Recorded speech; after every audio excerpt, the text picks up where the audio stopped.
What's up, you guys? Kurt Stubbs here, as promised, with head coach Brook Cupps of the Centerville Elks, also with the Midwest Basketball Club.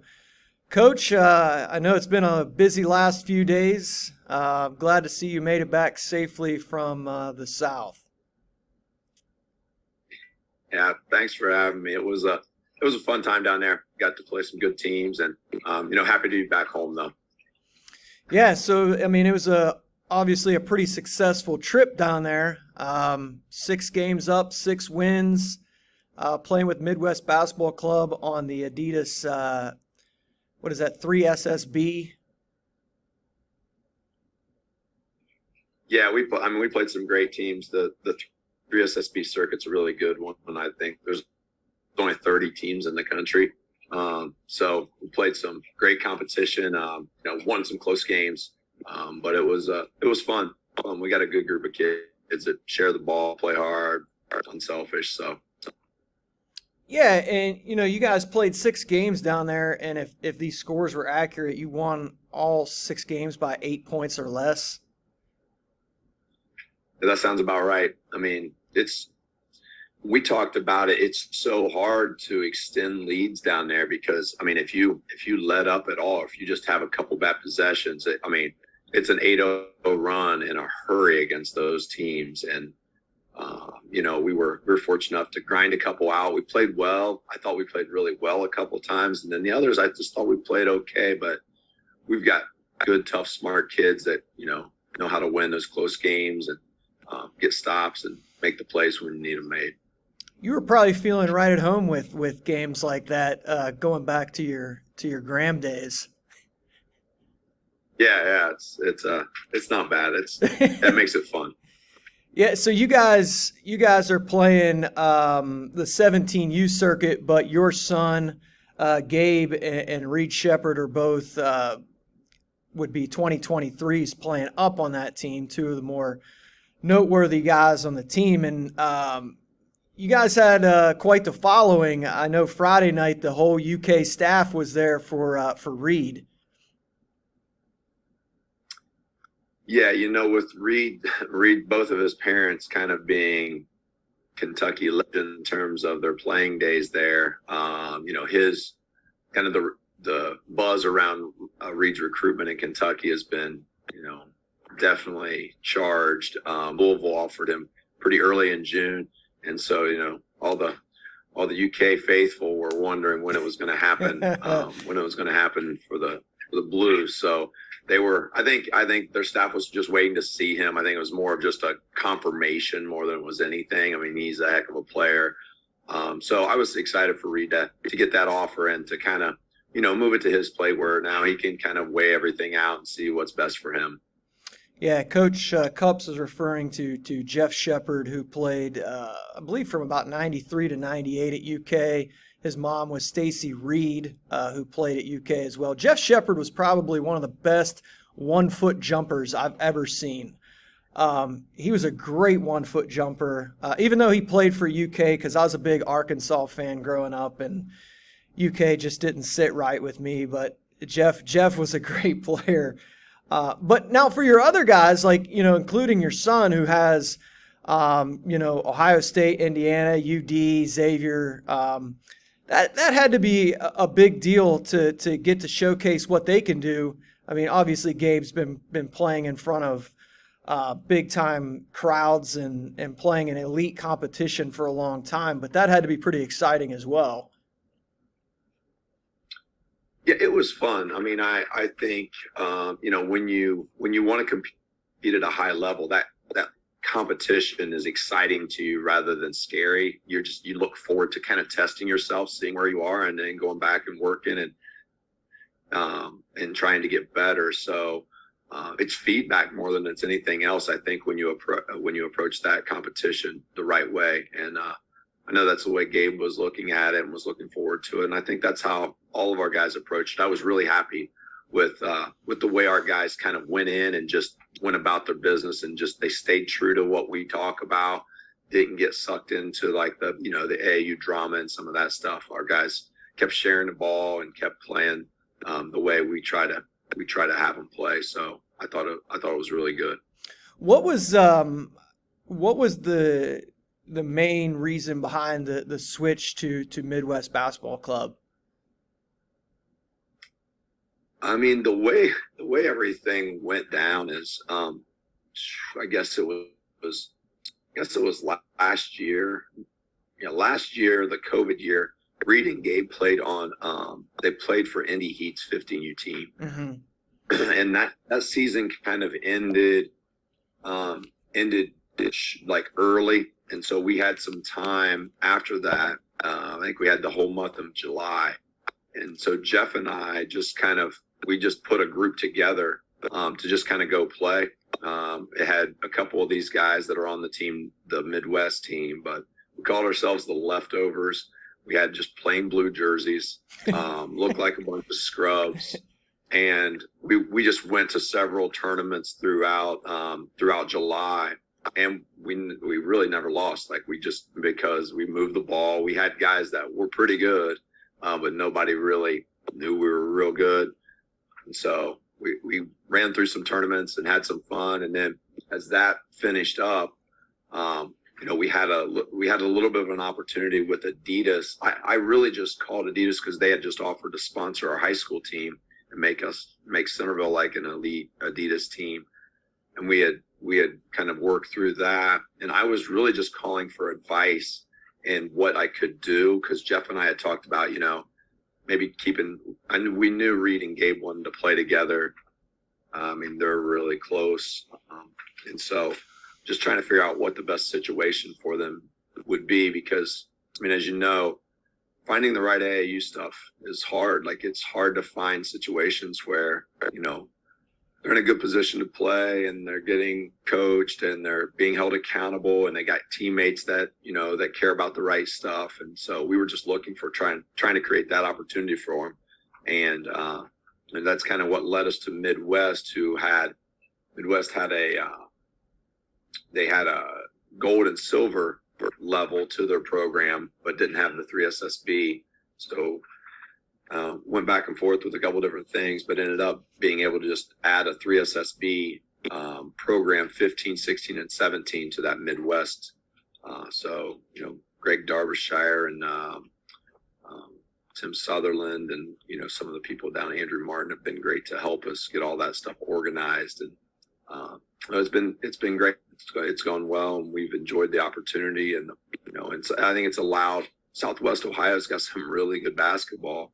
And there was no real shoe circuit down here. I mean, in Central Ohio, you've got All Ohio Red, obviously, and you got the Pumas. You got some really strong youth and some travel organizations. But in Southwest Ohio, it's kind of spread out, and we didn't have really one at that level. So I think it's been great for the area too. Yeah, one thing you mentioned, kind of some advice, and guys are going to make decisions sometimes based off of, notoriety, or, they know this program and, they're chasing the status. What advice would you give to not only the kids, but the parents of maybe some kids that have aspirations of playing at the next level when they're trying to select the right travel team and not just chasing, maybe a shoe sponsorship? Yeah, it's a big question. I don't know. I think, first of all, people worry about playing AAU too early. I think you need to develop your skills. I always say AAU and travel ball needs to be a supplement to your workout schedule, not your workout schedule. You'll get kids that get into AAU season and they just go and they just do AAU, and all their work, all their skill stuff just kind of fades or becomes secondary. I mean, like Gabe still works out if we have a game that day for AAU. Like, he still finds time to, go get shots, do some ball handling, do something for skill development, because I think that's such an important piece of it, and it can't replace, the AAU can't replace that. I think the other part that's important is you need to think about playing. You need to put yourself in a position where you're playing, and if you're not playing at the level that you're on, then you need to figure out, like, playing is the only way. Like, that's how you learn. That's how you improve. You got to be able to make mistakes. You got to be able to get better. You're on a team with 15 kids, a bad situation. I mean, they're not, I think 8, 9 kids, 7, I think, like, the kids need to play. It's a game that you learn from making mistakes and doing it over and over. And as you continue to do that, you get better and better. So I think those are the biggest things. You got to give up, stop looking at the level, and think about putting your kid in an opportunity where he's going to be able to play. You always want to push that level of competition. You don't want them to just be the best player. You don't want to be the smartest man in the room. Well, same thing. You don't want to be the best guy in the gym either. So you want to kind of keep trying to find that and push that line.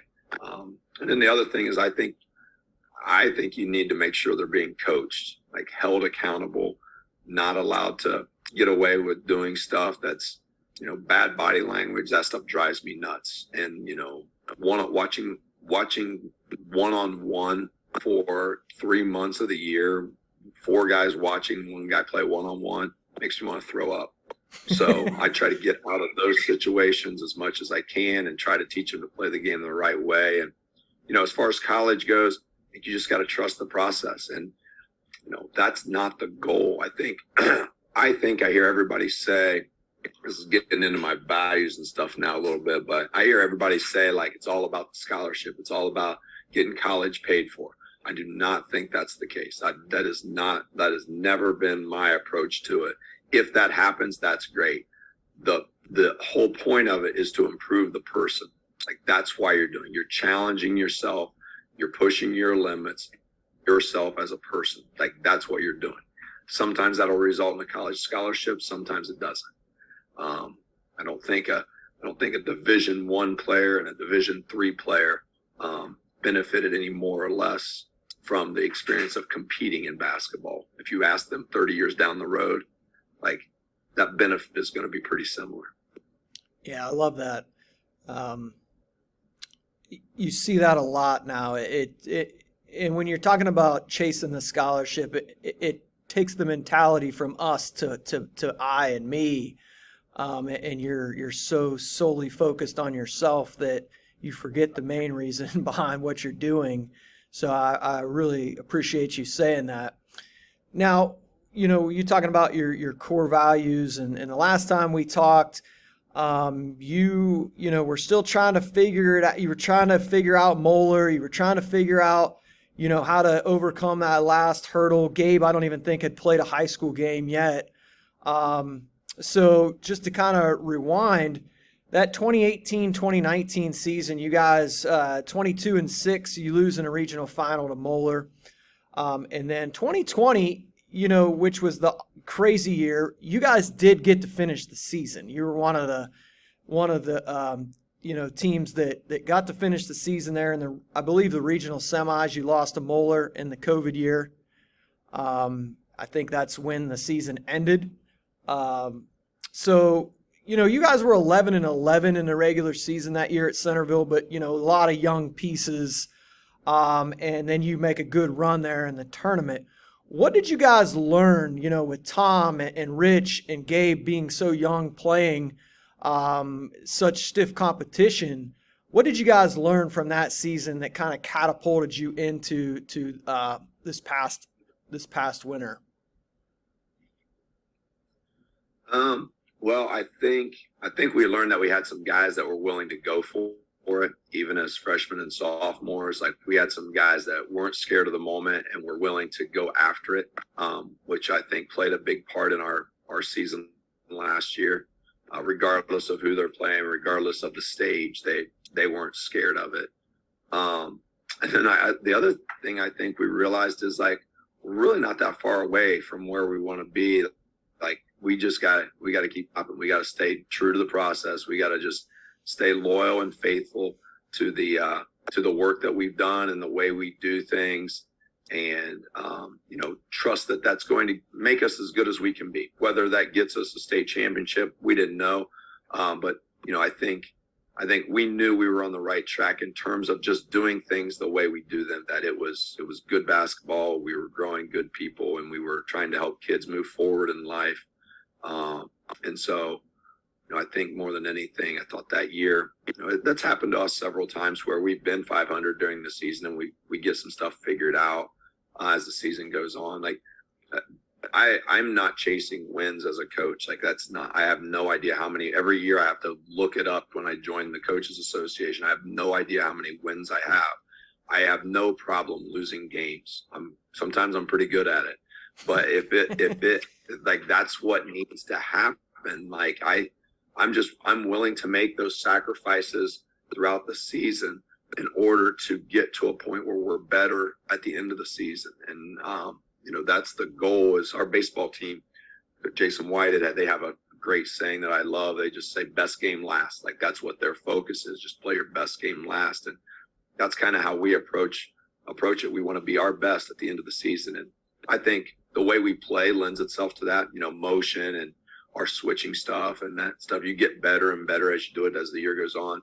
But I think the other part of that is, like, we stir the pot during the year. Like, we don't ignore the guy that sits on the bench and doesn't clap for his teammates. Like, we're addressing that. Now, it might send us into a tailspin for a little bit. It might do.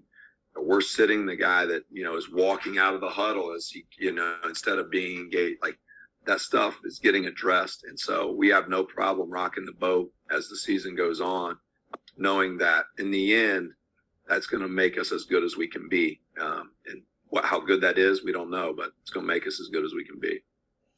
Yeah, when you look at last season, you've talked about your, you call it your four pillars of your program, or we just call it our four core values: okay. Tough, passionate, unified, and thankful. So how did those come into play? Because I say this all the time, like core values and things like that, you can put them on the wall, but they're just words on the wall if they're not being, put into action. How did those core values come into play with such a unique, you still had a young team and you're trying to navigate through this whole COVID thing with all the restrictions and still being able to do what you guys do. You lose a key piece of your team, who ends up, making a decision to go to a prep school in Indiana. How did those things all come into play to help you be successful this past season? Man, Kurt, you're gonna get me rolling here. So if you need to interrupt me, go ahead. Now before you start, is it you teach a leadership class at the school? Is that correct? I do, yeah. And that class is, in reality, that class is just what we've taught our basketball guys for about 8 or 9 years. We do the stuff, and we started it at Centerville with we did a team captains things for all the different sports teams. And then our principal asked me if I would just create a class that could be like an elective. And so we did one of those, and now we've got a second level of it. So we've got foundational leadership, where it's about leading yourself. And then we got transformational leadership, which is about leading others. So we try to get them to take leadership 101 first, because I'm like, you shouldn't be leading anybody else until you can lead yourself. Like, let's figure you out first. Right. But it's awesome. Like, because you just teaching those, you really feel like you're impacting lives rather than solving a quadratic equation. You know what I mean? It's just like you're making a difference in every aspect of their life. I would assume this is probably a wildly popular course for a lot of kids. Yeah, it's full every year. Yeah, they sign up pretty quick and they love it. And it's been really cool for me because I've been able to connect with with just a student that's not involved in any extracurriculars. Girl athletes, the female athletes love it. Just because I think the leadership stuff takes on that soft skill type mentality. Like, I think a lot of people refer to that, and I think it's why a lot of in the past, and it's still pretty prevalent, but I think a lot of male coaches push it off as that's too wishy-washy or whatever. And it's the juice, man. It's where it's at, in my opinion. I know it drives our program all the way through. So I would assume you probably learned a lot yourself through doing this course. well, that's the cool part. I'm doing some stuff outside now. Like I just talked to a Top Select Group, which is a college upcoming ADs and assistant coaches. I talked to them about their core values and all this stuff. And I've worked with, I don't know, probably 15 different college coaches or business owners and stuff about identifying core values. And I understand it way better than I used to, but it's because I just, like, every day I get to throw stuff at the wall. Like I get to try stuff. I get to hear new things. I'm kind of in the lab in that, in that sense of always testing things. So it's really cool. That's so, yeah, back to, the COVID deal and just, trying to navigate losing, a top player. And your program is built to, I mean, not one guy is bigger than the program, but and everybody has to make a decision, that they think is best. But what was the how did those core values help, navigate you through, just to even get you to the season? Yeah, so I mean, our core values are tough, passionate, unified, and thankful. And I think, like you said, a lot of people have that stuff on their wall. The thing that I think separates the people that are intentional about living their core values and the people that just say they have core values are the behaviors that are tied to them. So for me, I know culture is like this big buzzword. For me, culture is our actions. That's it. It's what we do. Like, you can talk about your culture all you want. Your culture is what your people do.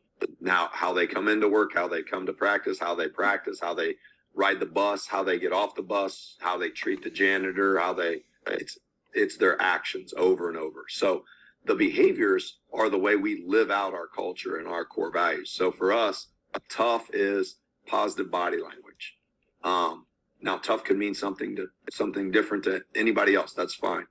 For us in our program, and for me personally, tough is positive body language. So we talk about COVID and we talk about the different things that have happened throughout the year. We just refuse to allow them to be excuses or to even acknowledge them most of the time. Like, it's just what it is. Like, to respond any other way would be negative body language, which is not, it's not only like not pleasant, people don't like it, it's against our values. But we're not doing that, right? And so if we got shut down for 2 weeks and we come right back and we play Woodward with 1 day of practice. It's what it is. Let's go. Like, right? It's positive body language. And our belief and our mentality around tough is fight ready. So no matter what we're doing, we're walking into a skull session, a meeting before practice, it's fight ready. How are we attacking that meeting? Got a test, fight ready, right? You don't walk into a fight without looking at it, without preparing for a fight. So you don't walk into a test without preparing for a test. So that's our tough piece. And it came up over and over and over. I mean, all the different times in our season that we referred to the toughest team wins, like it doesn't matter. None of it matters. The toughest team is going to win. And we are not talking about, I mean, physical toughness is a piece of it, but it is mental. Like 90% is mental. And so, I think about the Moeller game. I mean, tough, man. Our kids were so tough down the stretch of that game. We run motion for 45 seconds, right? Down 2 or down 1 or whatever it was, down 1, and move it, and get a good shot for Tom, right? The possession before that, we miss a 3. Trey Johnson rips a rebound down from one of Moeller's guys, swings it, 3 for Gabe. He's 0 for 5 from 3 during that game and bangs 1, right? Like, just over and over, our guys show like that resilience in the state finals. Like, we're up, we get down 7 in the third, right? Turn it at the end of the game, give them a possession to win it. It was just it just kept coming up. And so I'm just grateful that we had that home base to go to and to refer to, because I think it makes it so much more powerful for your kids. Our second core value is passionate, choose extra work. And so I know at the state tournament, they do a story on each team there, and ours was about our breakfast club, which, I think is funny because when I first got here, we had one guy for breakfast club for about 2 years. And now we've got, like this morning we had 26 kids for breakfast club. And so it's just completely different. But it all started with that one kid, Joey Weingartner, staying faithful, coming every day. And now, Joey's getting better, but it didn't happen immediately. Like, it took time. And so that's our chop mentality stuff that we talk about. It's like, when we say chop, everybody asks what we're doing. Like, if you ever chop down a tree, you get nothing after 4 or 5 swings. You got nothing. You're probably 300 swings still in. Like, yeah. So it's that persistence that gets you. And so staying faithful to the work, staying faithful to how you're going to practice, like preparing for games, executing defensively, blocking out every single time, sprinting the floor every single time. So those are that's choosing extra work for us. We talk a lot about it with our breakfast club, but the belief around choosing extra work is stealing inches. Like, we're always looking for an opportunity to steal some inches. Like, can you sprint this time? Like, you're tired. Can you sprint one more time? Will you communicate every possession? What are you doing on dead balls? How are you talking? How are you helping us on dead balls? Like, when other people are stopped and relaxing, it's, what are you doing to help us? In practice, it's sprinting from drill to drill. So those beliefs and those core values and those behaviors, like, they have to live in your practice. And that came up in the tournament stuff too, just in terms of, like, as we're going through the tournament, just preparing, and our guys do the personnel reports for our players. So we had 2 seniors on our gold squad, Max Knauer and Reese Clark, hardly ever played for us. Incredible culture kids. They were the ones that reported the personnel lineup, like what our opponents would do before games. Like, they shared it with the guys. I mean, I obviously knew it and watched. Our other guys had watched, but Max would be like, Chacon wants to get to his right and get to the rim or bounce for a 3. Like, this kid going to his left, he wants a pull up. Going to his right, he wants to get to the rim. He's a 2 gap. He's a 3 gap. That's all. It was all coming from one of our players that never got to play. Those 2 kids were never getting in the game. And I mean, talking about choosing extra work, serving your teammates. I mean, I think it's just powerful stuff for your guys. Our next one is unified, which is speak and act with urgency. And so for urgency, it's more about holding each other accountable. I think one of the most selfish things you can do in life or in basketball is keep your mouth shut when somebody's doing something that's going to hurt the team. It's I think it's Martin Luther King quote. It's like, what we are quiet and we ignore and we don't speak up against is, just as damaging to us as the things that we do. So I think just being willing to address something and call stuff out is a huge attribute of our guys. Like that, I think we have to teach that. It takes time to develop the trust to do that. But, I think Gabe's a good example of it. I mean, Gabe's recruitment, a lot of his recruitment isn't about the basketball stuff. It's about his leadership stuff and his running a team stuff, which a lot of it goes to, like, just getting guys, trying to get guys to do stuff right and reminding them and constantly talking to them and trying to lead them. So our belief with that is don't flinch. So no matter what, we're coming at you. Like, we're not, we go, we against Moeller, we go down, they score, we come right back. We're coming back and we're playing. We're not calling a timeout. We're not moping. We're not shaking our heads coming to the bench. Like, we're coming right back. Somebody gets a dunk on you, you inbound the ball, and we're sprinting. We're right back at you. Just how you handle adversity, I think, is a huge indicator of how you're going to be successful in life. And then our last one is be thankful. that is showing love is our core value, or is our behavior, and our belief around that is touches. So one of the things we track in practice and in games is our guys' touches. Like they're required after a turnover or a foul, they're required to give the guy that got the foul or committed the turnover, if it's a dead ball turnover, they're required to give them 5, try to help move them past that and get them back present.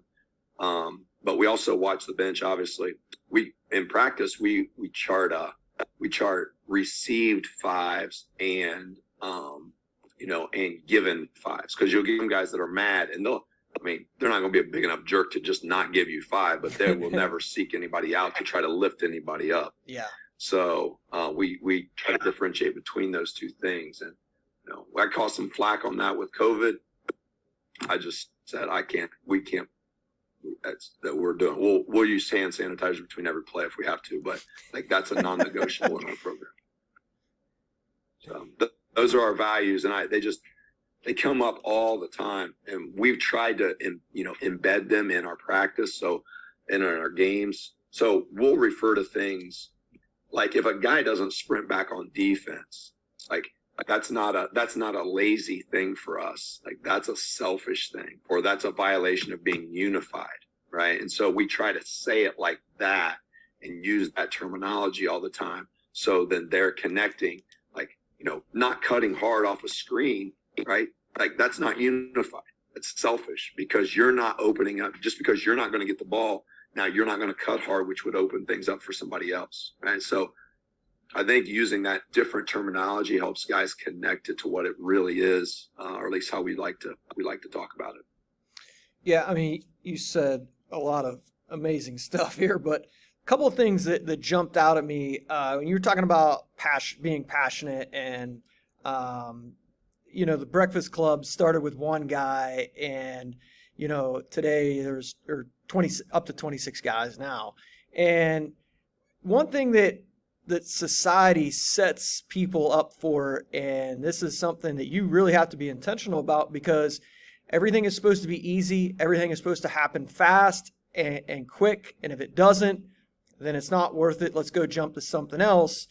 And if it's going to be something that lasting is worthy, it's going to take time. And it would have been easy to go, this isn't going to work, only one guy's showing up. But you keep coming back, you keep coming back, you keep coming back, and eventually now you see 26 guys there. But I think you touched on something that I see all too much of now, is a lot of young guys that are getting, and this just doesn't go for coaching business, but teaching, whatever. A lot of young guys jump in, they want instant success, they want to go grab great players and win at all costs as soon as they can. And if it doesn't work, boom, they're jumping on to something else. And, the way that you are approaching it is that it's going to take time, no matter what. I mean, it would have been very easy just to go, hey, we can't beat Moeller. We just can't beat Moeller. But you just kept coming back, and eventually you were able to overtake them. But I really, really liked what you said about that. And then you were talking about Gabe, and, early on I saw Gabe, he was really young at one of the Buckeye Prep events. And if I wouldn't have known that Gabe was your son, first of all, I'd have thought he was from Indiana. He just reminds me of a kid, like a Damon Bailey or somebody like that grew up in Indiana in the 80s. And it is, I don't know, how does a young kid like that, how do you develop those leadership skills that he has, and just that presence on the court that you can't put that in a stat line? It's just, he always seems like he's in control of things. You talk about 0 for 5 in Moeller game, and he didn't even flinch. He just kept doing things that he could do to help you guys win that game. He could have pouted and threw his head down and all that. How does a young guy like that, because there's a lot of kids that could learn from him. How do you develop that in a kid that young? Yeah, I mean, that's I guess the first part of your question of the thing, I think that when we had one, to 26, I think it's really hard for young coaches. I get that question a lot. I just say, like, it takes what it takes. Like, that's some Nick Saban stuff, but like, we do not shy away from hard. And I'm very fortunate to be in a district that allows me to do that. Like, we do a lot of stuff and it's hard. And, every once in a while I'll get a call with a kid that they might be moving in or something. And they're like, I want to play basketball. And I like, my conversation is, okay, if you're going to play basketball here, if you love it, you'll love being here. If you just kind of like to play basketball, you're going to hate it. Like, that's just you're not going to enjoy this process that we're going through. And I've just been very lucky that I've had administration that's allowed me to coach it the way I want. And, to be honest, there's been some really good players that have stopped playing and have just chosen to do something else. But the guys that we have, they're in. And so those are the guys that I'm good losing with those guys. But it's that persistence. There was like a big uptick in people talking about breakfast clubs after we were done. And a couple of our guys were like, man, coach, everybody's going to be doing breakfast clubs now. I was like, yeah, I mean, maybe, but it's not what you do. It's how you do it. And there's people that are starting breakfast clubs right now.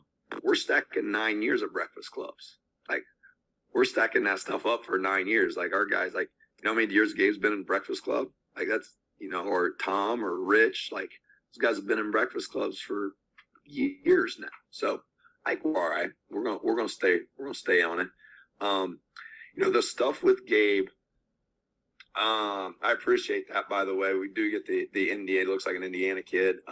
We get that sometimes. And, he had a little bit of a problem early on in the recruitment stuff when a lot of guys were getting recruited and getting offers like earlier this year, and he wasn't getting any.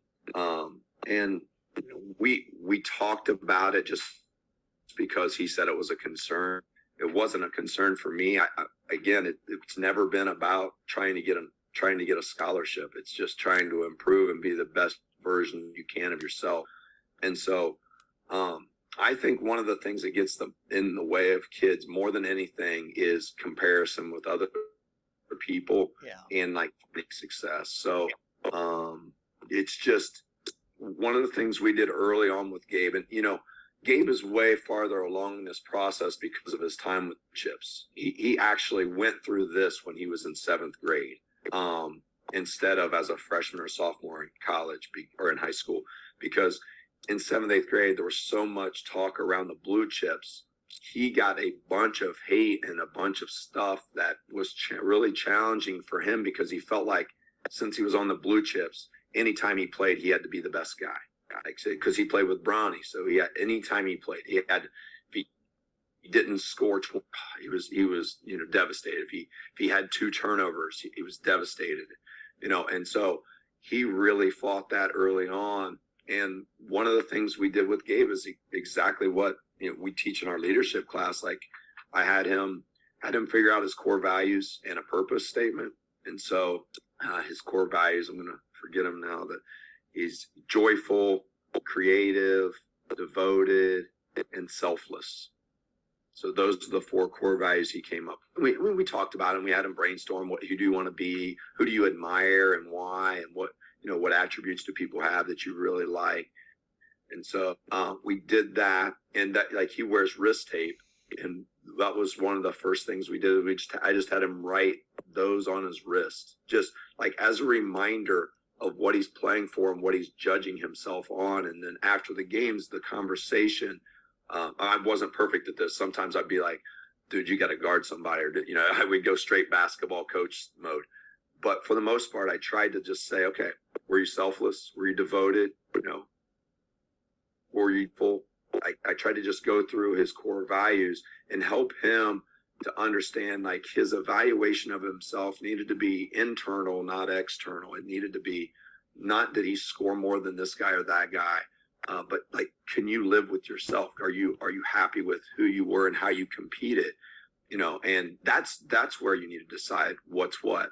And so what I think that does for kids is I think it frees them of having to perform, feeling like they have to perform every time, right? They don't have to get 20. They have to live to their values and be who they are. And when they do that, now I think when you remove that fear of failing or not performing at a certain level, now you've got something dangerous, because now it's like there's nothing. Like, I might have 27, I might have 30, I might have 6, but now it's me being me. And Gabe's been able to kind of release himself of that stuff. It still is there. That's not something in society today that's ever going away.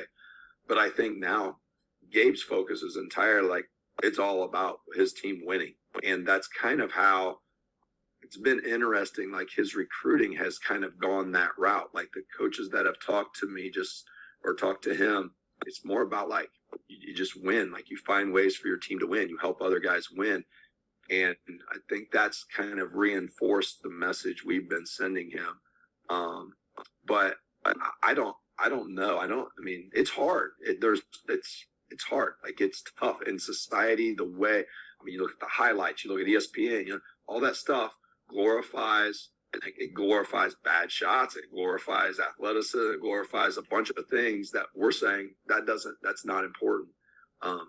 So I think the persistence with that is a big deal too.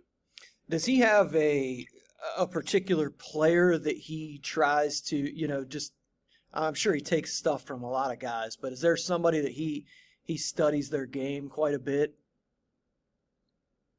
He goes through spells where, I mean, he watches guys on YouTube all the time. Like, I used to get on him about being on there, and I'd look, and he's watching, like, Steve Nash. Like, he's watching, like, all these Steve Nash clips and plays and stuff. And he'll tell me after a game, he's like, that throwback, that was Nash. Like, and I'm like, all right, like, a lot of that stuff.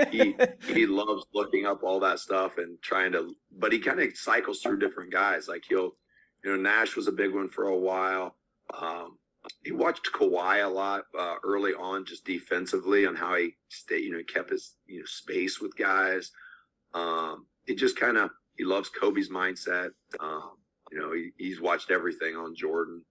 He's a little bit old school though. He'll go back and watch Jason Williams, like old school guys, and Magic, and those guys. So it's cool. Like, I think he enjoys it, and he likes to learn from it. So that part of it's really neat.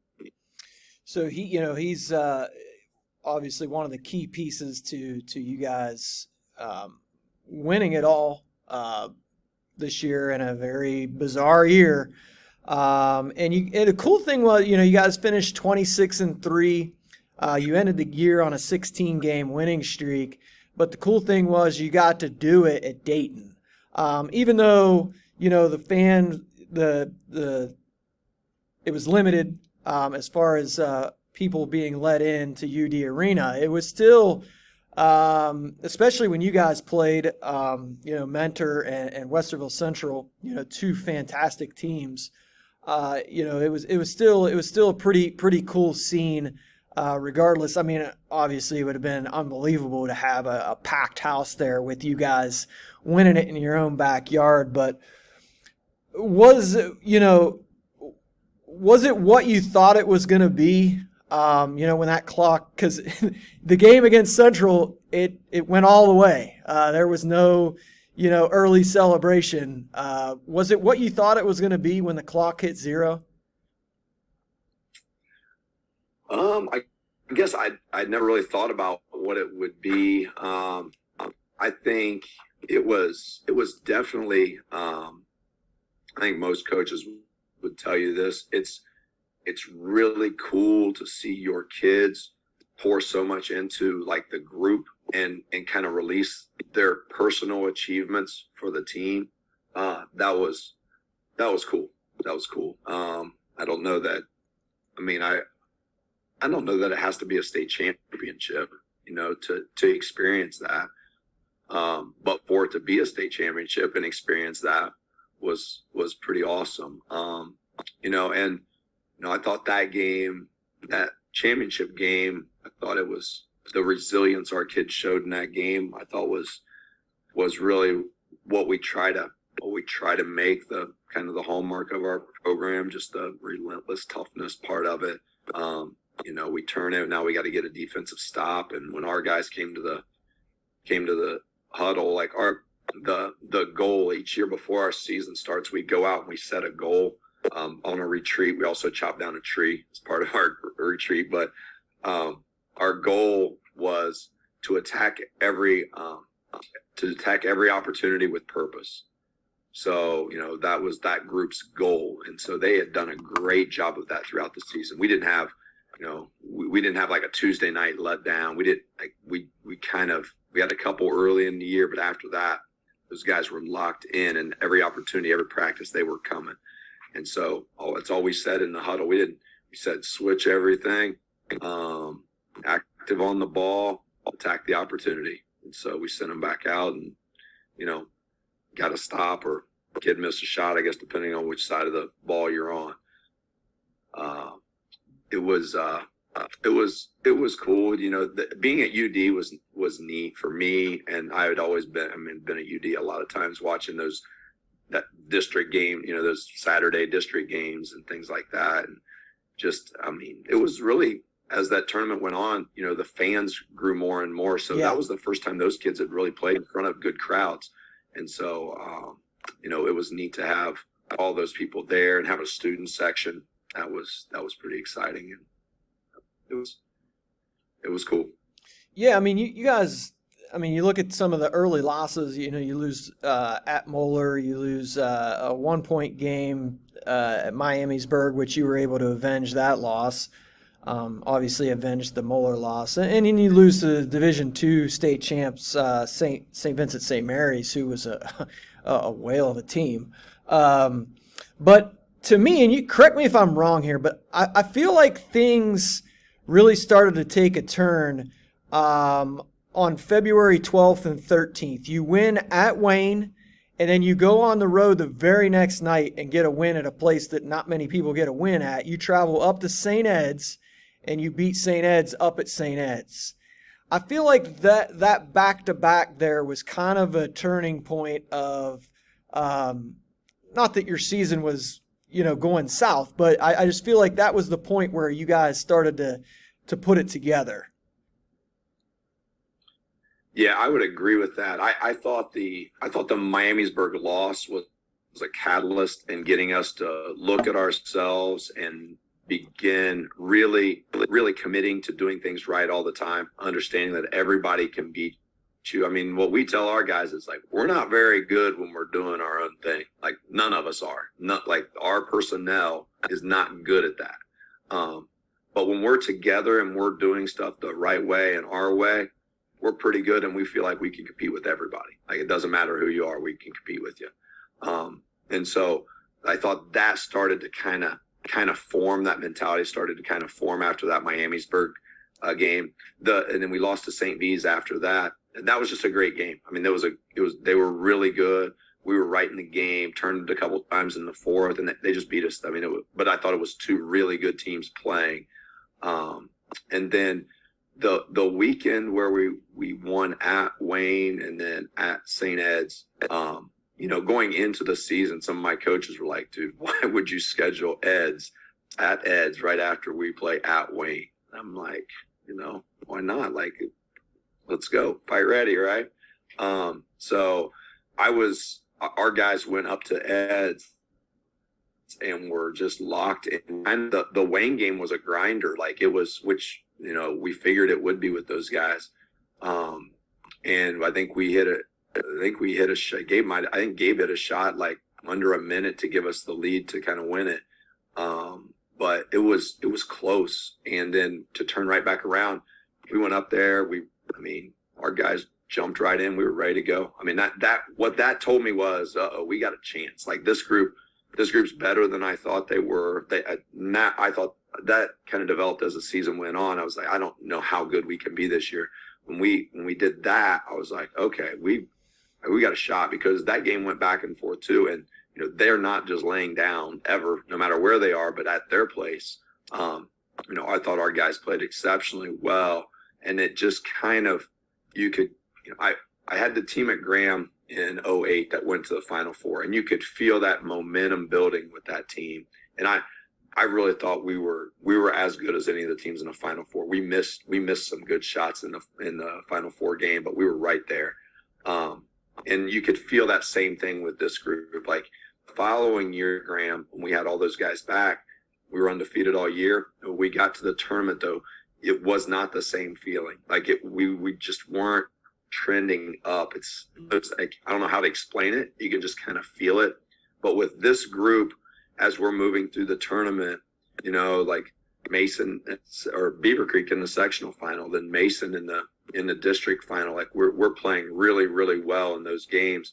And we go to Elder, and we get down in the first half, we struggle, and then we just like fight. Like it was just like gritty, just stop. We got a 10-second call, like in a man press, just a 10-second call, just guarding them. And you could just kind of feel us like not being willing to lose.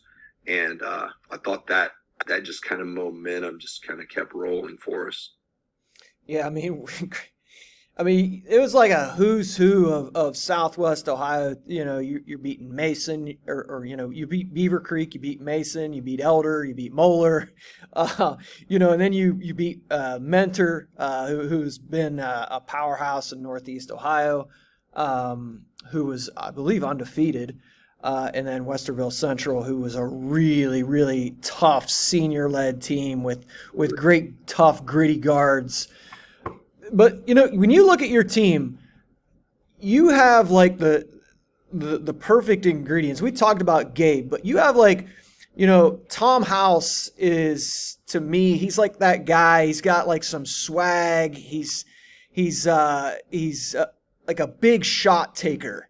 Like he's that guy that has no memory of the last shot that he just shot off the side of the backboard. And then you look at Rich Rolfe, who is just that like ultimate X factor guy. He's got fantastic hands. He's a great rebounder. He's a guy at the end of the game, you're like, wow, he's got 14 points and 12 rebounds. And then Dang, who you don't hear much about, but a great on the ball defender. Trey Johnson was some big rebounds, some big plays, holding position down there. Just a perfect mix of guys that you need to have a championship basketball team. And, 4 of those guys I mentioned, unfortunately for a lot of people, are coming back. So, am I right on that, on some of the analysis on that guy? Like Tom House, I mean, he's that guy, like, as a coach, sometimes you're like, what are you doing? And then in a big moment, like the Moeller game, bam, he knocks that shot down. Yeah, no. Tom, the thing that people miss on Tom is how much energy he brings to the team. I mean, I know, like, his skill set is good. He shoots the ball really well, and he stretches defense, all that stuff. That stuff's all really important.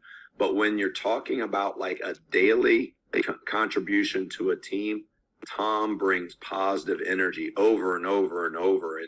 And like, it's taken him some time to get there to where he's bringing energy even if he's missing shots, because that's hard, man. That's hard for kids to do. But man, that's what I think he contributes.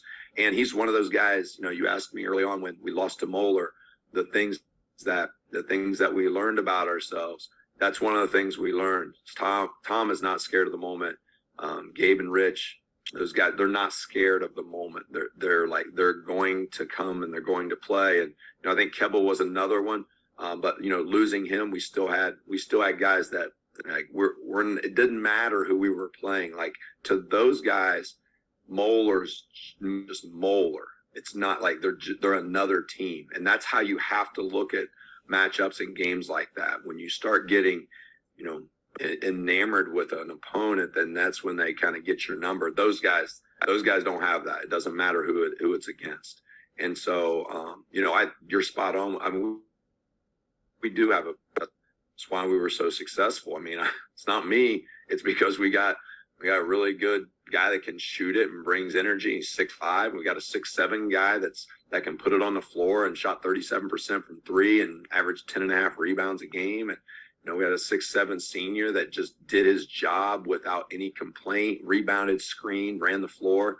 We had Emmanuel, who would sit down and just felt like he could guard anybody, and just bought into that. Didn't worry about shooting jumpers, didn't worry about scoring, just lock people up.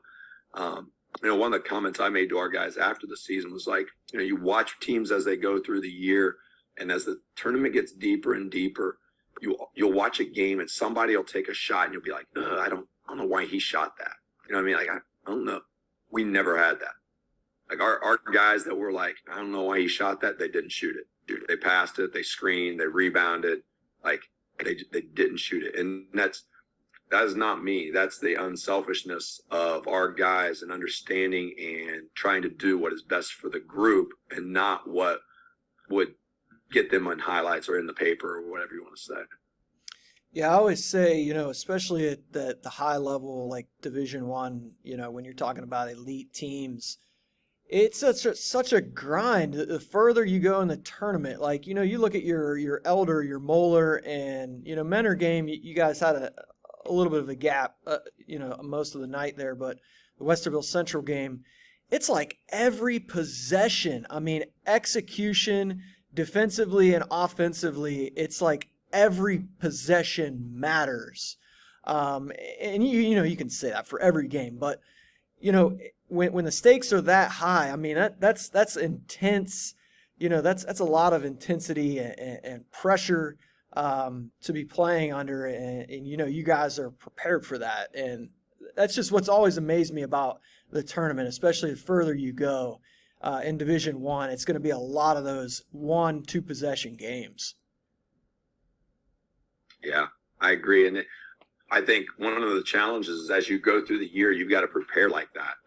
Getting your kids to understand that a Tuesday night game in, December, that possession matters in March. Like, you've got to be able to play that way and approach the game that way. And if you wait till March to try to okay, now everything matters, you're a dead skunk in the road, man. You don't have a chance.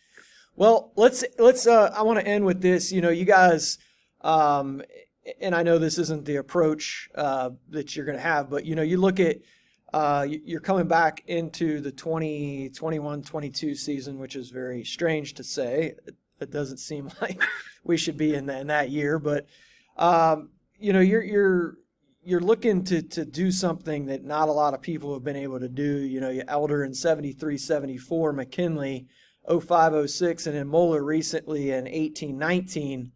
They didn't get a shot in 20, but and that's to try to figure out a way to get back and win it again back to back in Division One, which is, as I just mentioned, is really tough to do. And I know that that's not the goal, the way that your program is set up, but just talk about some of the pieces that you have coming back. It's a lot of the same names, but there is a new addition to the team as well. Yeah, you're right. We will not talk about it from that perspective. We've obviously had June together, and we've been going at it in June. We're with all of our normal stuff, what a lot of people are doing, but we were able to go out to Philly for a live session in June, and we went down to Atlanta, played some great teams in those settings. So we're already kind of getting into trying to just challenge ourselves and see who we are as a group and what we need to do. But our approach is kind of going to be just do us, do what we do. We're going to try to be the best version of ourselves at the end of the year. And if that's good enough, then it's good enough. And if it's not, we're going to have to be okay with that. We are smart enough to know that in Southwest Ohio, nothing is guaranteed. The ball's got to bounce your way. Things have to go right for you to win it and for you to get out of Southwest Ohio. And so, we're just going to try to put ourselves in the best position that we can. We return a bunch of guys. Obviously, we got Rich and Tom back, guys that'll be major contributors that are in that going to be senior class. Ryan Kiefer, who comes off the bench for us, 6'4", forward kid that rebounds and just plays really hard. Just an incredible culture and role kid. Quinn Hafner. Quinn hit the go-ahead three, I think, in the state finals off a little pick and pop action right in front of our bench. He's back. Great shooter, great IQ, passes the ball really well, just really good in our system. And then we got sophomores. Gabe's back, Emmanuel's back, and Kyle Kinney, who kind of was our point guard backup and played some, but he'll play some more this year. Really athletic, great baseball player. He's a football or basketball, baseball kid, and really gives us another just high level defender and an athlete just to kind of disrupt stuff. So we're excited about the group we have back. We do have Mike Sherab-Jantz, who Mike went to Xenia Christian, or I think it was Legacy actually at the time. Legacy his freshman year, went to Prolific Prep his sophomore year. And actually when he was at Legacy Christian, he came to our open gyms and worked out with our guys a lot. But then he went to Prolific Prep his sophomore year. Last year he had to go back to Mongolia for COVID, and he enrolled about 3 weeks ago. Well, I guess it was more than that now. In June he enrolled in Centerville. He had contacted Gabe and said that he was coming back to Ohio, was coming to Centerville, and all that stuff. So we know Mike. We actually he came over like I said, a lot. He played in a fall league with some of our guys his freshman year. But I mean, he's a 6'8" guard. I mean, he's really, really good. He's a great kid. I hadn't talked to him until when he left. I kind of kept up with him a little bit when he was at Prolific. The first few months he was there. I didn't know he was back in Mongolia for COVID. We have another Mongolian family that Mike is friends with, Ermoon Momdok, who will be a senior for us. Played JV last year. Tough little guard. But they're really good friends. But Mike, when Mike reached out, he said that his family is moving over here. So they've enrolled and going through that whole process right now. But he's good. He can play, super high IQ. I mean, he'll fit right in with our guys and how we play. Yeah, I mean, there's not a whole lot of difference between Napa Valley, California, and Centerville, Ohio. So pretty much the same. There won't be much weather change difference, but right. Right. Well, Coach, I'll get you out of here with this. What through this whole process of the last year, what do you think is the main thing that you have learned as a coach? Man, that's a good question, Kurt.